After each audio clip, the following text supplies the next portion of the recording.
Ozzy Osbourne has long been hailed as a rock legend, celebrated for his electrifying stage presence, distinctive voice, and a career in heavy metal that has spanned decades.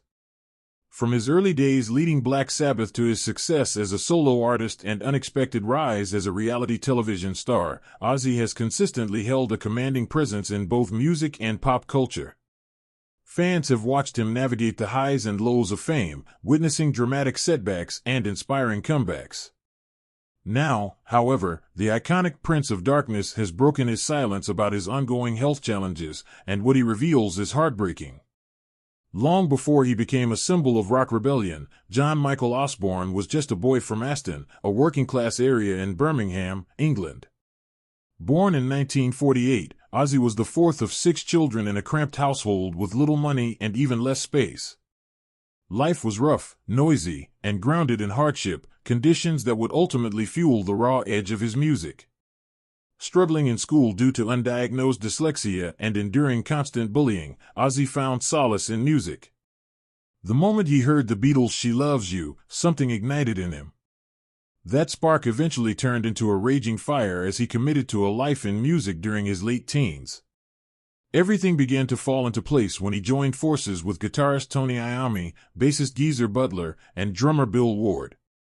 Initially named Earth, the band soon discovered another group had claimed that title, prompting them to adopt a darker moniker, Black Sabbath. It suited their vision, ominous, heavy, and loud. Rather than following trends, they forged a new sound.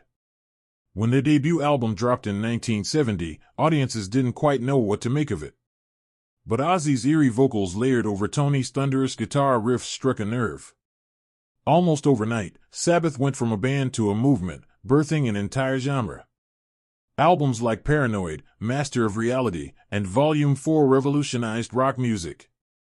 Ozzy's voice wasn't just recognizable, it was unfiltered, intense, and brimming with emotion. His wild stage antics made concerts feel like anything could happen. Yet behind the scenes, his world was unraveling. As fame soared, so did his reliance on alcohol and drugs. Ozzy never hid his vices, in fact, he often embraced them as part of his persona. But that armor began to corrode. By 1979, following years of internal strife, he was dismissed from Black Sabbath. What could have been the end of his career became a dramatic new beginning. With the support of Sharon Arden, soon to be his wife and manager, Ozzy embarked on a solo journey that reached even greater heights.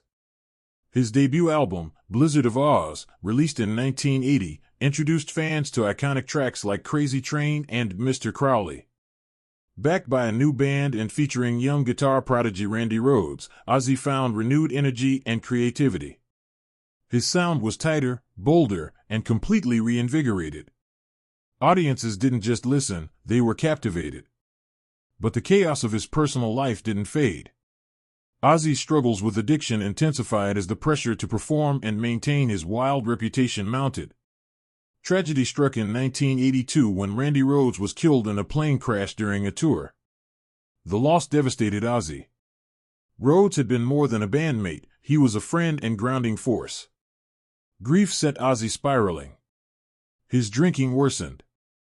He faced arrests, hospitalizations, and public meltdowns. Still, the music never stopped. Through it all, Sharon remained a steady presence, guiding him, rehabilitating him, and holding his career together. She became more than a manager, she was his lifeline. Ozzy credited her with saving his lifetime and again. Under her direction, he continued to release music throughout the 80s and 90s, including hits like 1991's No More Tears. A new generation of fans discovered him not through concerts but via MTV, late-night TV, and eventually The Osbournes, the reality show that reintroduced him to the world. The show revealed a new side of Ozzy, humorous, bewildered, gentle, and utterly unique. He became a pop culture fixture once more.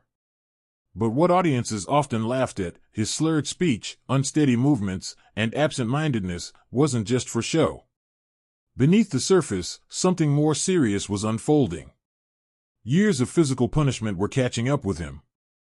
Each tour became more taxing. Simple movements brought pain. His hands trembled.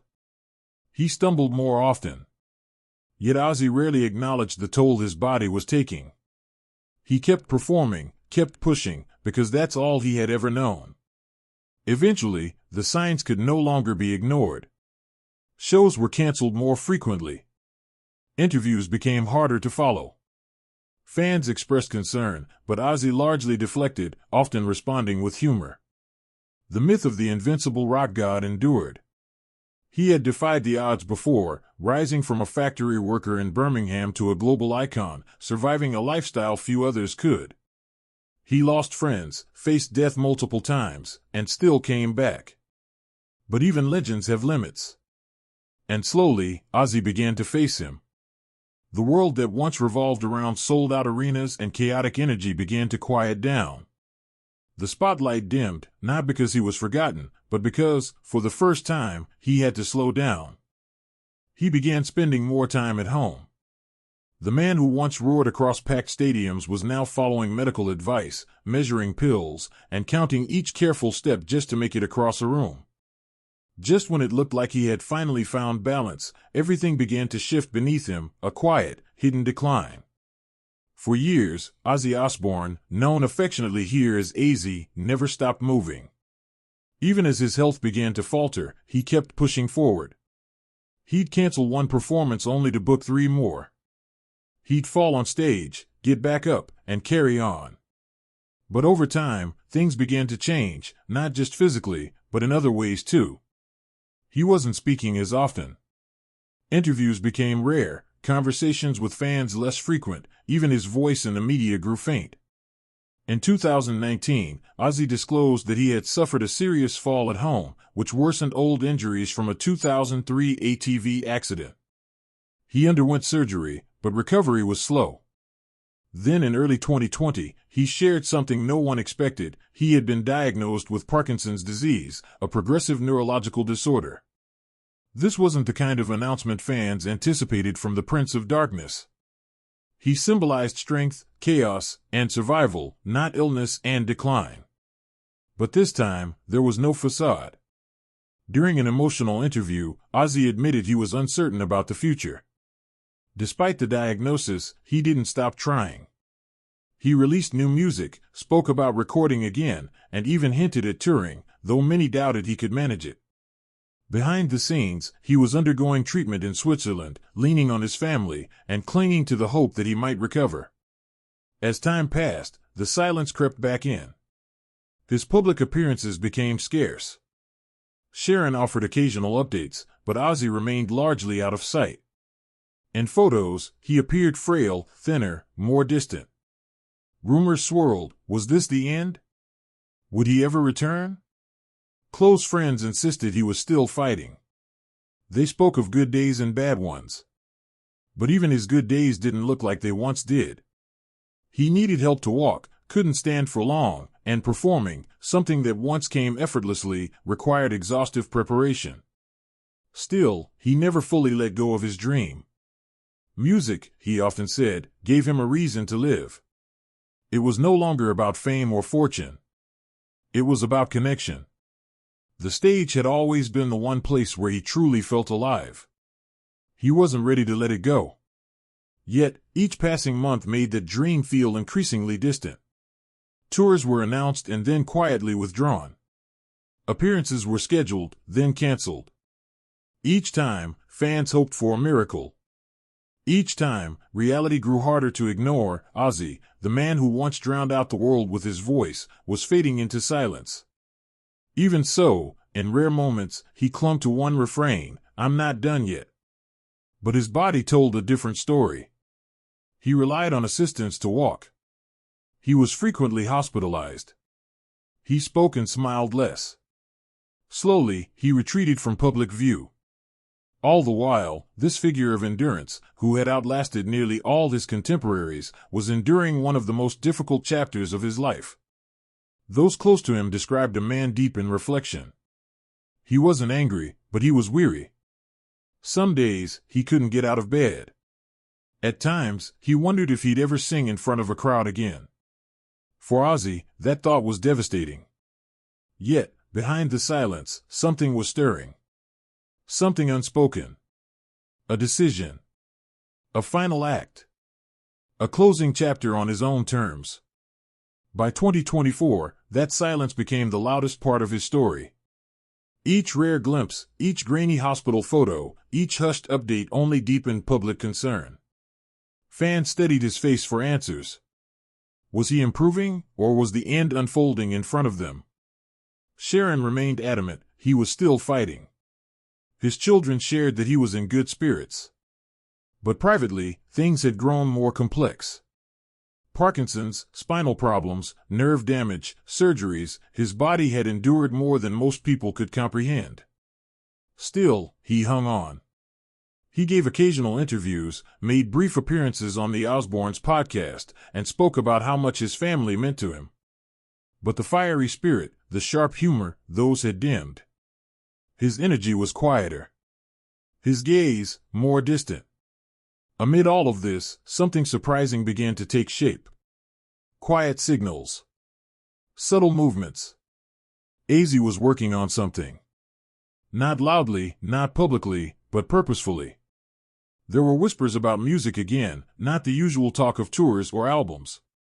This time, he was focused on one thing. One last moment. In early 2025, a trusted friend let something slip during an interview. When asked about Ozzy, they paused, smiled, and simply said, "He's not done." That single sentence rippled through the fan base. What did it mean? Was a comeback underway, or a farewell? For the first time in years, the silence didn't feel hollow. It felt charged. Everyone was waiting. Rumors circulated. Ozzy had returned to the studio, not to record, but to rehearse. Not for a tour, but for something deeply symbolic. Nothing was confirmed. But longtime collaborators were seen visiting his home. Production managers were being contacted. Former bandmates, lighting experts, stage crews, old friends were gathering. Then, it happened. In early 2025, Ozzy Osbourne finally broke the silence. After years of uncertainty and speculation, he appeared on camera, not in a stadium, but at home. Surrounded by a lifetime of memories, framed records, touring photos, and the soft hum of medical devices. He looked different. The wild energy that once defined him had dimmed. His movements were cautious, deliberate. His face bore the marks of everything he had endured. This wasn't the Prince of Darkness commanding a stage. This was a man who had fought a long, grueling battle, and was ready to speak, one final time. Ozzy Osbourne had been fighting for far too long. For years, he kept much of his condition hidden from the public eye. Since his devastating neck injury in 2019, which caused severe nerve damage, quiet murmurs about his declining health followed him. Eventually, he was diagnosed with Parkinson's disease. Despite undergoing multiple surgeries, enduring painful setbacks, and struggling physically, Ozzy made the difficult decision to stop performing live. Fans held on to hope, but with each canceled appearance, the truth became harder to ignore. Now, he was ready to speak openly. Ozzy revealed just how much his health had deteriorated. Everyday life had become a challenge, his pain was unrelenting. He could no longer move with ease or stand for extended periods. Even with medical care and therapy, he accepted that he would never return to how things once were. He had endured more than most could imagine, but now, his limitations were undeniable. Yet, one thing remained unwavering, his bond with his fans. For over 5 decades, they had stood by him, from the early days in Birmingham to the chaos of Black Sabbath, the solo years, the controversies, and the comebacks. As he approached what felt like the final stretch of his journey, Ozzy felt he owed them something. He announced a deeply personal plan, not a tour, not a series of shows, but one last concert. A final night. A farewell not only from the stage, but from everything. A chance to say goodbye to those who had been with him through it all. Doctors cautioned him that even a single performance could pose a risk, but he was determined to go forward. Then came the photo, the one that shocked the world. Ozzy, lying in a hospital bed, pale, eyes closed, surrounded by medical equipment. People asked, "Is this goodbye?" But the image didn't tell the full story. It had been taken months earlier after one of his surgeries. Though stable now, he remained fragile, and he was fully aware of it. At last, Ozzy broke his silence. He spoke with honesty and humility, setting aside any theatrics. He confirmed what fans had long feared: his body was giving out. Daily pain, the struggle to walk, and the mounting difficulty of singing had become his reality. And then, he said something unexpected: "I want to do one last show. Just one. Not for the industry. Not for a record. For the fans. I want it to be my goodbye, forever." The weight of those words echoed deeply. After years of silence and decline, Ozzy made it clear, this wasn't a comeback. It was a farewell. One final performance. One last moment under the lights. One last scream into the void. Black Sabbath has since announced what will likely be their final concert with the original lineup: Ozzy Osbourne, Tony Iommi, Geezer Butler, and Bill Ward. The show, titled Back to the Beginning, is set for July 5th at Villa Park in Birmingham, England, their hometown. It will be the first time in 2 decades that the original members share the stage. A lineup of legendary metal and rock acts, including Metallica, Slayer, Pantera, Gojira, Hailstorm, Alice in Chains, Lamb of God, Anthrax, Mastodon, and a supergroup led by Tom Morello of Rage Against the Machine, will join them. Ozzy will deliver a short solo set before reuniting with Black Sabbath for one last performance. Given the band's age and Ozzy's health, this event is expected to be a definitive farewell. It's more than just a concert, it's a celebration of legacy, a nod to their roots, and an emotional closing chapter. And now, the stage is set. Ozzy Osbourne, a man who defied time, fate, and even death, is ready to speak once more. Not through interviews or headlines, but through music. After all the chaos, fame, and survival, he's determined to end his story his way, not with speculation, but with a final, honest goodbye. What follows remains uncertain. But the announcement of his last show sent ripples through the music world and beyond. Fans, fellow artists, and critics responded with an outpouring of respect and sorrow, recognizing the incredible legacy of a man who helped define heavy metal. Social media became a flood of support, memories, and appreciation. For many, this marks the end of an era. Ozzy's openness about his health reflects immense courage. Parkinson's is an unforgiving disease, affecting millions worldwide, yet few public figures have addressed it so candidly. By sharing his struggle, Ozzy is not only raising awareness but also shining a light on the unseen battles faced by so many. Behind the scenes, preparations for the concert are in full swing. The team is working tirelessly to make sure the event is safe, respectful, and impactful. The show will be adapted to suit Ozzy's physical limits, shorter sets, seating accommodations, but will retain the power and spirit of his music. The goal is not just to mark an ending, but to offer closure to Ozzy and to the fans who stood by him for decades. His wife and longtime manager, Sharon Osbourne, is playing a vital role in supporting him during this final chapter. Her commitment to his well-being and legacy has been unwavering. She's helping organize the event while managing his care, ensuring that although the show is more modest in scale, it still carries the electrifying soul of Black Sabbath and Ozzy's solo career. Joining him on this final journey are some of the biggest names in metal. All proceeds from the concert will go to Parkinson's research and local children's hospitals, causes deeply meaningful to Ozzy. It's not just a performance, it's a chance to give back. For Ozzy, the months leading to this concert are about more than music. They're a time for reflection, for reconnecting with family, and for finding peace. After decades on the road and a long battle with illness, this moment offers a path toward healing and acceptance. The announcement has also opened up discussions about health and aging in the rock world, realities often left unspoken. Ozzy's story reminds us all that legends are still human, vulnerable, brave, complex. As July 5th approaches, the world holds its breath. This isn't just another concert. It's the final goodbye. A chapter closing in the life of a man who transformed music and touched millions. No matter what the future holds, Ozzy Osbourne's legacy is sealed. And with this last act, that legacy becomes all the more powerful. Is Ozzy the most influential figure in metal history? Share your thoughts in the comments.